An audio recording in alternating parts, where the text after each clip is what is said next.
अच्छा, चलो स्टार्ट कर लेते हैं। स्टार्टिंग जो है ना, लास्ट क्लास में जो है ना हमने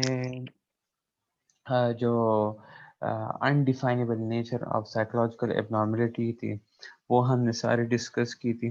ठीक है, अब इस लेक्चर में जो है ना उसी लेक्चर के साथ कनेक्टेड हमें अगर मॉडर्न एबनॉर्मल साइकोलॉजी समझनी है तो first of all it is important कि हम एबनॉर्मलिटी को व्यू करें या उसके बारे में पढ़ें कि how psychological abnormality is viewed in the past. Like past में लोग साइकोलॉजिकल एबनॉर्मलिटी को कैसे डील करते थे। ठीक है, अच्छा, अब है in any given year as many as 30% of the adult, ये करंटली बात हो रही है, दैट एनी गिवन ईयर हर साल तकरीबन 30% ऑफ द एडल्ट्स, ठीक है, and 19% of the children and adolescent United State में वो क्या करते हैं, they display serious psychological disturbance. ठीक है, सीरियस साइकोलॉजिकल डिस्टर्बेंस शो करते हैं and they are in need of clinical treatment. ठीक है, 30% एडल्ट है and 19% children and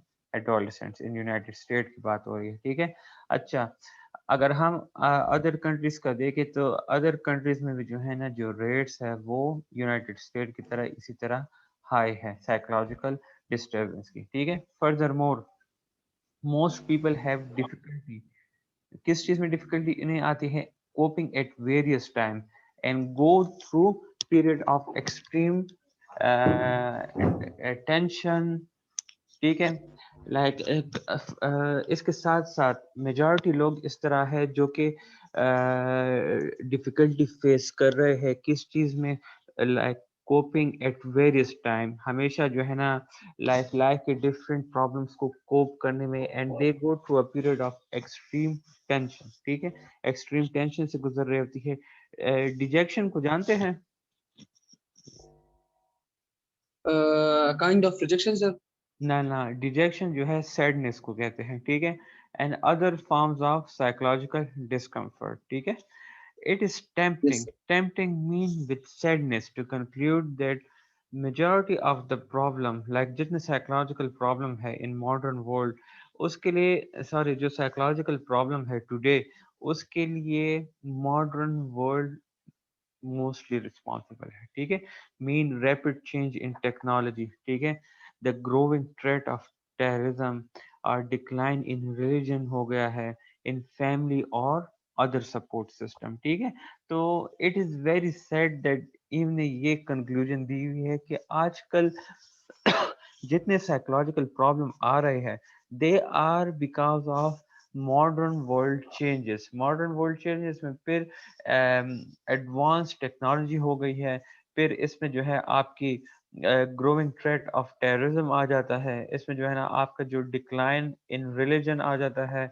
family and other support system आ जाते हैं। ठीक है, so yes sir. today's philosopher think या clinician या scientist think that majority today's problem is caused by these things। ठीक है, other support system में जो है ना आपकी unemployment भी आ सकती है। ठीक है, although the pressures of modern life probably do contribute to psychological dysfunctioning, they are hardly its primary cause। ठीक है, अच्छा, अब क्या कह रहे हैं कि जो मॉडर्न लाइफ की जो प्रेशर है उसकी वजह से साइकोलॉजिकल डिसफंक्शनिंग हो सकती है, बट ये मॉडर्न लाइफ की जो प्रॉब्लम या प्रेशर है they are not these psychological dysfunctioning primary cause. ठीक है, ये सेकेंडरी कॉजेज में आ सकते हैं। प्राइमरी कॉजेज जो है वो और फैक्टर्स आ सकते हैं उसमें, जिसमें जेनेटिक्स आ सकते हैं, बायोलॉजिकल प्रॉब्लम आ सकती है, साइको एनालिटिकल हो गए हैं, बिहेवियरल प्रॉब्लम हो गई है, the they are the primary cause which lead the person towards psychological disturbance. ठीक है, अच्छा, इसके बाद क्या है, every society whether in past and present has witness psychological abnormality. अगर आप सोसाइटीज में देखें तो कोई भी सोसाइटी ऐसी नहीं होगी जिसमें लोग साइकोलॉजिकल एबनॉर्मलिटी या साइकोलॉजिकल डिस्टर्बेंस से गुजर रहे हो। ठीक है, वेदर इन प्रेजेंट हो, वेदर इन पास्ट हो, या वेदर इन फ्यूचर हो। ठीक है, ये पॉसिबल ही नहीं है कि एक इंसान इस दुनिया में रह के वो साइकोलॉजिकल डिस्टर्बेंस से ना गुजरे। ठीक है, perhaps The proper place to begin over examination of abnormal behavior and treatment is in the past. ठीक है, तो क्या कहते हैं कि अगर हम जो abnormal behavior की एग्जामिनेशन कर रहे हैं या उसे पढ़ रहे हैं, उसकी ट्रीटमेंट को समझने की कोशिश कर रहे हैं, फर्स्ट ऑफ ऑल उसकी जो प्रॉपर प्लेस है वो कहाँ पे है, वो पास्ट में है। अगर पास्ट में हम इस चीज को सही तरीके से समझेंगे तो it will help us to understand the psychological abnormality in this modern world. ठीक है, इसमें फर्स्ट ऑफ ऑल आ जाता है एंशिएंट व्यूज एंड ट्रीटमेंट। ठीक है, historians who have examined the unearthed bones, artwork, and other remnants of ancient society, ancient mean पुराने जमाने वाले लोग, ठीक है, जो historians थे जिन्होंने examine किया था unearthed bones mean जो bones जमीन से बाहर थे, हड्डियां, ठीक है, जो आर्ट वर्क था एंशंट्स का, and other remnants, remnants mean fragments जो उनसे जो है उनके काम से जो पीसेस वगैरह रह चुके थे on the floor of earth. तो उनसे उन सारी चीजों से जो है ना हिस्टोरियंस ने क्या कंक्लूड किया था, that this society probably consider abnormal behaviour as the work of evil spirits. ठीक है, वो सोसाइटी एबनॉर्मल बिहेवियर को क्या कंसिडर करते थे, as the work of evil spirits. ठीक है, इविल स्पिरिट्स को जानते हैं, बदरू वगैरह, ठीक है, जो मूवीज वगैरह में आप लोगों ने देखे होंगे। तो दे believe that this psychological problem caused due to the work of evil spirits। ठीक है, अच्छा अब क्या कहते हैं, people in pre historic societies, ठीक है, काफी पुराने जमाने वाले, ठीक है, apparently believe that all events around and within them resulted from the actions of magical and sometimes sinister beings who control the world। ठीक है, जो प्री हिस्टोरिक सोसाइटीज वाले थे वो ये बिलीव करते थे दैट जितने इवेंट्स अराउंड देम हो रहे हैं या उनके अंदर हो रहे हैं, they are basically resulted from the actions of magic, जादू की वजह से, जादू के एक्शंस की वजह से वो सारे इवेंट्स अराउंड देम हो रहे हैं एंड उनके अंदर जो प्रोसेस चल रहे हैं, they believe that they are due to magic and sometimes sinister, sinister जो है इविल स्पिरिट को कहते हैं। ठीक है, जो कि इस दुनिया को कंट्रोल कर रहे हैं। ये प्री हिस्टोरिक सोसाइटीज वालों का कॉन्सेप्ट था।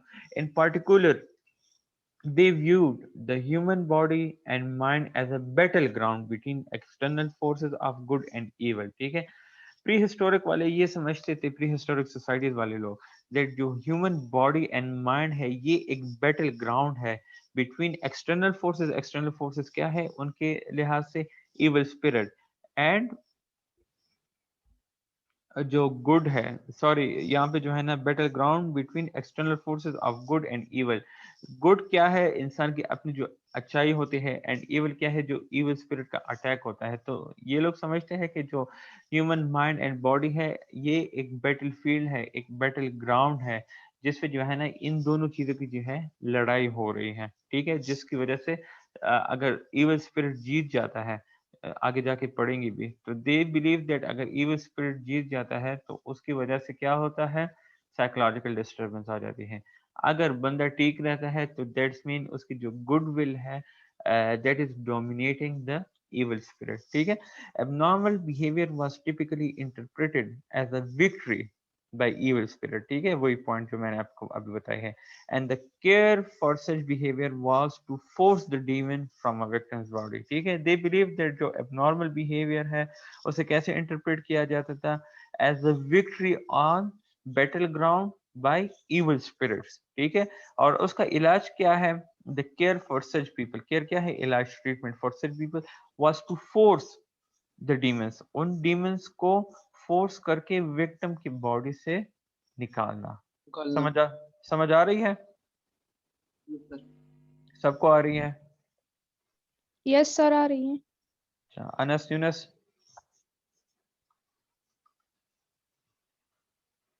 सर ओके, अच्छा, अब ये क्या कह रहे हैं, the supernatural view of abnormality may have begun as far back as the Stone Age, a half million years ago। half million years ago मतलब 5 लाख साल पहले। ठीक है, हाफ मिलियन कितने होते हैं, 10 लाख, हाफ मिलियन कितने हो गए हैं? 5 लाख ईयर्स 5 अगो। लाख। ठीक है, तो सुपरनेचुरल व्यू ऑफ एबनॉर्मेलिटी जो थी वो स्टोन एज में स्टार्ट हो गई थी। स्टोन एज में वो जब वो पत्ते वगैरह अपने ऊपर डाल के जो है ना छुपाया करते थे, वो जो जंगली टाइप गेटअप लोगों की होती थी, वो स्टोन एज होती थी। ठीक है, million half million year ago. ठीक है, तो यहाँ पे क्या था उस टाइम पे जो है ना, some skulls from that period recovered in Europe and South Africa, जो कि एविडेंस शो कर रहा था किस चीज का? Evidence of an operation called trephination. ठीक है, वो स्कल्स, कुछ स्कल्स मिले थे उस पीरियड से, उस टाइम से, उस टाइम के। ठीक है, उस टाइम की कुछ स्कल्स रिकवर्ड हुए थे यूरोप में एंड साउथ अफ्रीका में, जिसमें कुछ ऑपरेशन के एविडेंस शो हो रहे थे, जिसे ट्रेफिनेशन कहते हैं। ट्रेफिनेशन में क्या होता है? एक स्टोन इंस्ट्रूमेंट के एक स्टोन इंस्ट्रूमेंट होता था जिसे हम ट्रेफाइन कहते हैं। आवाज आ रही है? Yes sir. ओके, एक स्टोन इंस्ट्रूमेंट होता था जिसे हम ट्रेफाइन कहते हैं। वो ट्रेफाइन यूज करते हैं टू जो इंसान का सर होता है ना, उसमें जो है ना होल करते थे। ठीक है, और होल करने का मकसद ये था, ये देखे, trephine was used to cut away circular section of the skull. ठीक है, एक गोल सा इंस्ट्रूमेंट होता था। ठीक है, और वो गोल सा इंस्ट्रूमेंट किस चीज के लिए यूज होता था? सर्कुलर, एक गोल सा वो करता था, कट लगाते थे इंसान के स्कल में, वो इंसान जिसको साइकोलॉजिकल डिस्टरबेंस हुआ करती थी। ठीक है, अच्छा, अब इस ऑपरेशन का मतलब क्या था? लाइक ये क्यों करते थे? ठीक है, ये जहारियत क्यों था उस टाइम? ठीक है, इनके कॉन्सेप्ट क्या थे? तो इसमें जो है ना, some historians have concluded that this early operation was performed as a treatment for severe abnormal behavior। ठीक है, कुछ हिस्टोरियंस ने ये कंक्लूड किया दैट ये ऑपरेशन जो है ये इसलिए परफॉर्म किया था that as a treatment for severe abnormal behaviour इसे यूज किया जाए। ठीक है, सिवियर एबनॉर्मल बिहेवियर में जो है हेलुसिनेशन आ जाते हैं। हेलुसिनेशन को जानते हैं? यस सर, वो किसे? जो सुनने की बीमारी होती है। किसे? वो जो सुनने की मतलब सर, वो हाँ, जो आवाजें मतलब आवाजें आवाजें आती है। हेलुसिनेशन सिर्फ सुनने की नहीं होती, इसमें जो है ना चीजें भी दिखाई दे रही होती है, लाइक विजुअल हेलुसिनेशन भी हो सकती है एंड गैबी आवाजें भी सुनाई दे रही होती है पेशेंट को। ठीक है, तो ये ट्रेफिनेशन जो है ज्यादातर इन पेशेंट्स के लिए यूज किए जाते थे जिनको हेलुसिनेशन होती थी, in which people saw or hear things not actually present। ठीक है, मतलब हेलुसिनेशन क्या है? जिसमें लोग लोग जिनको ये होता है वो लोगों को देखते हैं और आवाजें सुनते हैं जो कि एक्चुअली प्रेजेंट नहीं होते। और या मेलेनकोलिया के लिए जो है ना ट्रेफिनेशन का ऑपरेशन यूज किया जाता था। मेलेनकोलिया क्या है? एक्सट्रीम सैडनेस या इमोबिलिटी। इमोबिलिटी मीन एक जगह पर बस इंसान पड़ा रहता है, उसकी कोई मूवमेंट नहीं होती, या एक्सट्रीम सैडनेस, इसे हम मेलेनकोलिया कहते हैं। ठीक है, तो इन एक्सट्रीम कंडीशंस के लिए जो है ट्रेफिनेशन का प्रोसेस यूज किया जाता था। And they believe that trephination process के लिए जो है ना वो एक इंस्ट्रूमेंट यूज करते थे जिसे हम ट्रेफाइन कहते हैं। ठीक है, अब इसका मकसद क्या था?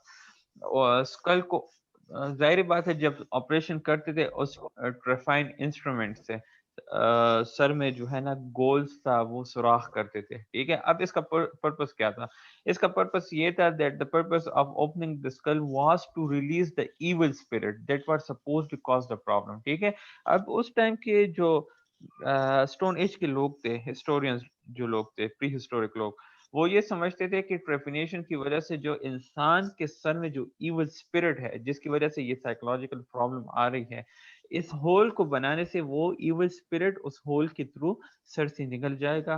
ठीक है, और वो बंदा जो पेशेंट है उसकी साइकोलॉजिकल प्रॉब्लम ठीक हो जाएगी। ठीक है, अब क्या कहते हैं? इन recent decades some historians have questioned whether stone age people actually believe that evil spirit caused abnormal behavior। अच्छा, अब recent decades में जो है ना कुछ historians ने जो है ये क्वेश्चन अराइज किया है कि वेदर जो स्टोन एज के लोग हैं वो वाकई में ये बिलीव करते थे कि इविल स्पिरिट की वजह से एबनॉर्मल बिहेवियर कॉज होती है। ठीक है, क्योंकि ट्रेफिनेशन में instead have been used to remove bone splinters, ठीक है, ब्लड क्लॉट जो कॉज होते हैं स्टोन वेपन्स की वजह से ड्यूरिंग ट्राइबल वॉरफेयर। कैसे थे, जब ट्राइब्स के दरमियान जब झगड़ा होता था तो उसके दौरान जो स्टोन्स वगैरह वो फेंकते थे, तो उसकी वजह से भी जो है ना सर में ब्लड क्लॉट या बोन स्प्लिंटर्स का प्रॉब्लम स्टार्ट हो जाती थी।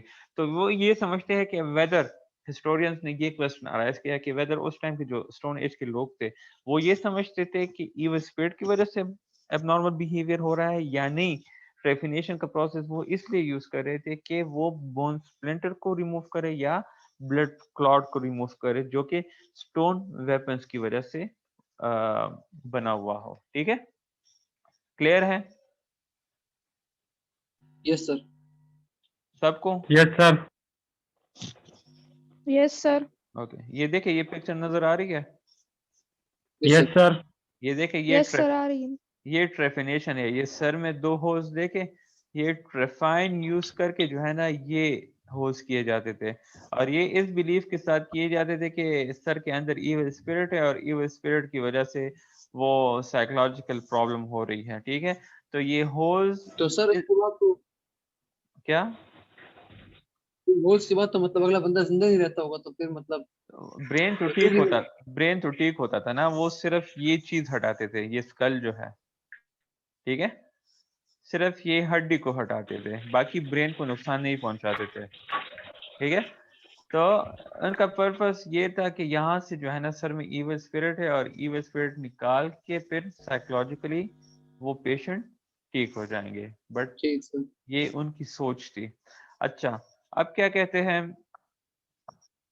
either way later societies clearly did attribute abnormal behavior to possession by demons। demons को जानते हैं?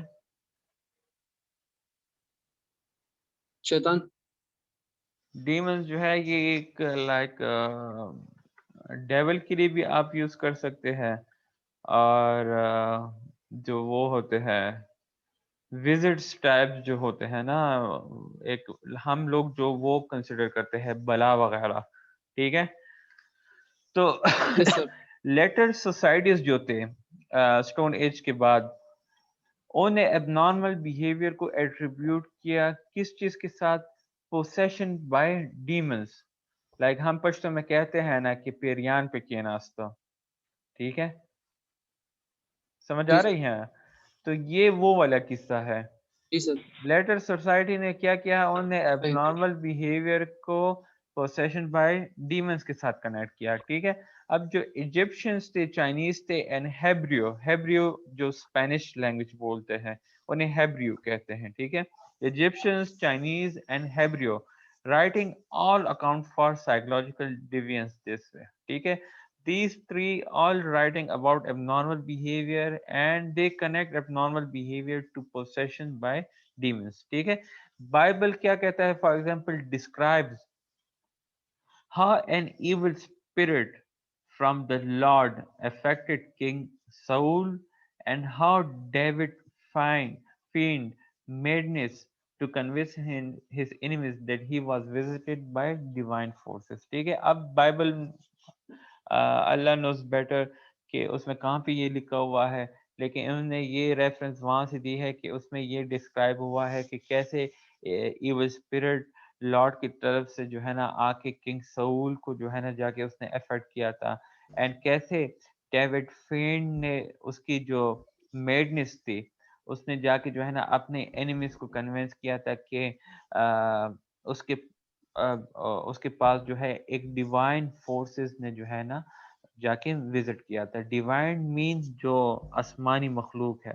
ठीक है, तो ही बिलीव उसने जो है ना अपनी एनिमीज को कन्विंस किया था that he was visited by divine forces. ठीक है, डिवाइन फोर्सेस तो हमारी नजर में जो है ना फरिश्ते ही हैं। ठीक है, तो ये बाइबल में जो है ना दिया हुआ है।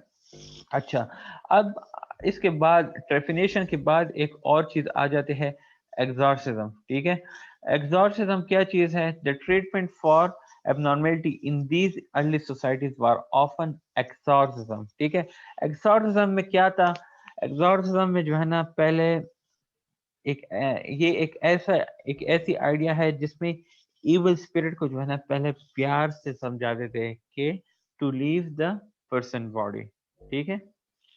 अगर वो पर्सन बॉडी को, उस बंदे की बॉडी को लीव नहीं करता था तो फिर उस बंदे की बॉडी को ऐसी अनकंफर्टेबल प्लेस पे रखा जाता था जिसकी वजह से उसकी बॉडी को अजियत पहुंचती थी, ठीक है। अच्छा, इसमें जो है ना ज्यादातर रोल प्रायस्ट प्ले करता था। प्रायस्ट को जानते हैं ना?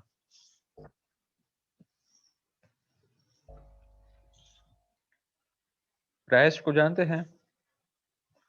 नो हाँ,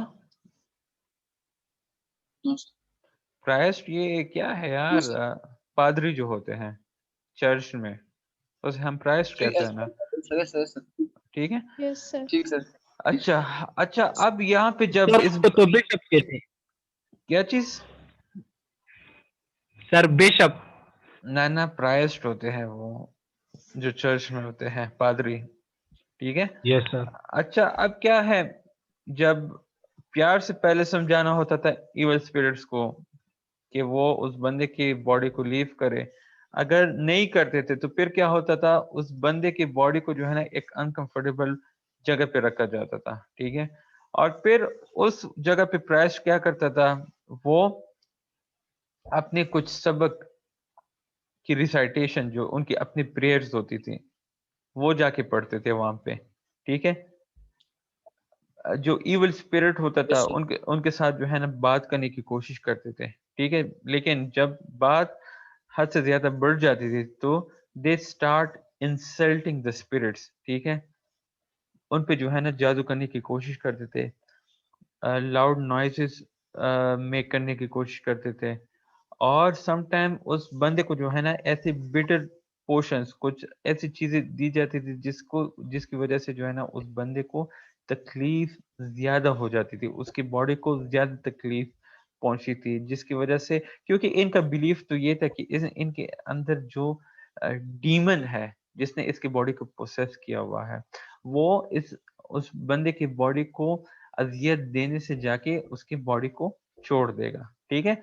अच्छा, अब फिर जो ऊपर वाली टेक्निक्स मैंने आपको कही है जो प्रायश्च करता था, अगर ये टेक्निक्स फेल्ड हो जाते थे तो फिर प्रायश्च क्या करता था, वो more extreme form of exorcism technique use करता था, सच एज विपिंग को जानते हैं? और विपिंग वो तोड़े नहीं होते, तोड़ा यस सर। जिस पे जो यस है ना, सर। जिस पे मारते हैं, ठीक है। तो वो जो है ना यस सर। विपिंग वाली टेक्निक यूज करते थे, लाइक उसके बॉडी को मारते थे जिसको साइकोलॉजिकल डिस्टरबेंस हुआ करते थे, या उसको जो है ना भूखा रखना स्टार्ट कर देते थे। यहाँ तक क्लियर है? Yes sir. अच्छा, यस अब सर। अच्छा अब इसके बाद आ जाते हैं ग्रीक एंड रोमन व्यूज, ठीक है। ग्रीक एंड रोमन व्यूज और उसके बाद उनकी ट्रीटमेंट, ठीक है। In the year in the year from रफली 500 before Christ to 500 after AD, पता नहीं आफ्टर दैट है कि क्या चीज है, ठीक है। तो when the Greek and Roman civilization thrive mean popular होना, ठीक है। तो आफ्टर 500 एडी 500 बीसी टू 580, जब इसके दौरान Greek and Roman civilization popular हुए अपने नॉलेज की वजह से, अपनी प्रैक्टिस की वजह से, तो philosopher and physician often offer different explanation and treatment for abnormal behavior, ठीक है। तो उसकी वजह से क्या था, जो उस टाइम के फिलोसफर्स थे 500 बीसी टू 500 एडी के दौरान, इस दौरान ग्रीक एंड रोमन फिलोसफर काफी मशहूर हुए थे, और उसकी वजह से फिर जो उस टाइम के फिलोसफर एंड physicians थे, they offered different explanation for and treatment for abnormal behavior, ठीक है। अब इसमें जो सबसे मोस्ट पॉपुलर था वो हिपोक्रेट्स था, ठीक है। हिपोक्रेट को जो है ना फादर ऑफ मॉडर्न मेडिसिन भी कहा जाता है, and he taught that illness had natural cause, ठीक है। हिपोक्रेट ये समझता था कि जो भी बीमारी है, वेदर मेंटल और फिजिकल, उसकी जो है एक नेचुरल कॉज होती है, ठीक है। ये डीमंस मीमंस और इविल स्पिरिट पे जो है ना उसका बिलीफ नहीं होता था, ठीक है। तीसरा एबनॉर्मल बिहेवियर। आवाज आ रही है आप सबको? Yes Yes, sir sir. आ रही। अच्छा अच्छा, he saw abnormal behavior as a disease arising from internal physical problem। ठीक है, हिपोक्रेट्स के मुताबिक जो abnormal behavior है वो एक बीमारी है जो कि इंटरनल बॉडी की फिजिकल प्रॉब्लम की वजह से जाके डेवलप हो जाती है या इंसान में आ जाती है। ठीक है, स्पेसिफिकली वो ये बिलीव करता था कि ब्रेन की कुछ pathology, pathology mean abnormal function. ठीक है, वो समझता था कि brain, some of the brain pathology या some of the brain abnormal functioning is the was the culprit। ठीक है, was a सर आपकी culprit। आवाज अब तक क्या है? एक मिनट यार। अच्छा, अब क्लियर है? अब क्लियर आ रही है? Yes, sir. यस सर अच्छा आ रही है। ठीक है। अच्छा, अब ये है ना दैट हिपोक्रेट्स ये समझता था कि जो ब्रेन पैथोलॉजी है वो basically it was the culprit. Culprit mean जो कि वो ये समझता था कि ब्रेन पैथोलॉजी रिस्पॉन्सिबल है फॉर साइकोलॉजिकल डिस्टर्बेंस। ठीक है, and that it resulted like other form of disease, like जिस तरह फिजिकल बीमारी आती है इसी तरह बिल्कुल साइकोलॉजिकल डिस्टर्बेंस भी जाके डिवेलप हो जाती है ड्यू टू ब्रेन पैथोलॉजी। ठीक है, and in his view from an imbalance. अच्छा, उसके मुताबिक ये था कि जो बीमारियां हैं मेंटल इलनेस है या साइकोलॉजिकल, मेंटल इलनेस और साइकोलॉजिकल इलनेस या फिर फिजिकल।